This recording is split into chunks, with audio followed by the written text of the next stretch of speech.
A reading from the Gospel of John. This is my commandment, that you love one another as I have loved you. No one has greater love than this, to lay down one's life for one's friends. You are my friends if you do what I command you. I do not call you servants any longer, because the servant does not know what the master is doing. But I have called you friends, because I have made known to you everything that I have heard from my Father. You did not choose me, but I chose you, and I appointed you to go and bear fruit that will last, so that the Father will give you whatever you ask in my name. I am giving you these commands, so that you may love one another. This passage came from the final discourses in the Gospel of John, and we've been reading through them for a while now. And here we have Jesus speaking these words to his disciples shortly before he was to begin the very deliberate journey to the cross. He's sharing this final speech on how to live without him, how to love without him. And these words, these specific words, no one has greater love than this, to lay down one's life for one's friends, probably automatically conjures up the image of Jesus as the ultimate sacrifice, him laying down his life on the cross for all of creation. This passage of Scripture was likely written in maybe 70 CE,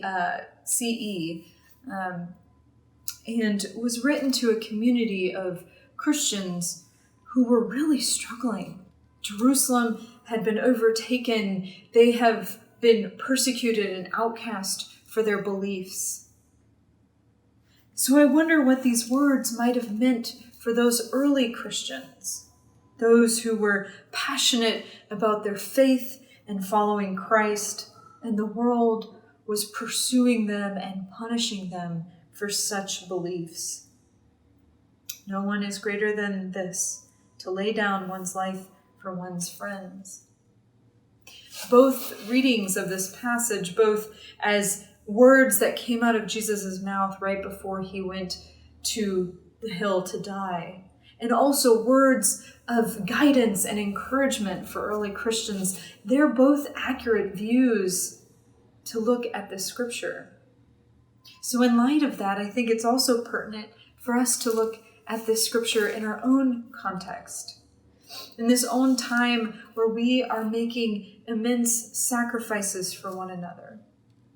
Of course, we have so many who are working in hospitals, those who are on the front lines of serving their neighbors during a pandemic, those who are in the grocery stores or delivering mail, people who, when they come home, can't even engage necessarily with their children or their families because they need to be quarantined based on what they might be bringing into that home. But we're also making sacrifices.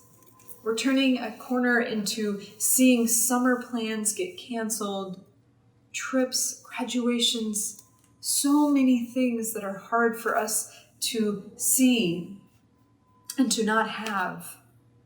But it's the right thing to do. We are making sacrifices for one another out of pure love.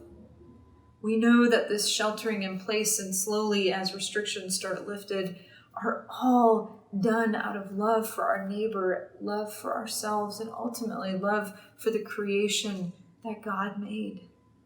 These are hard. They're painful. It is not easy to lay down one's life, but we do it. And we have an excellent model to show us how to. Amen.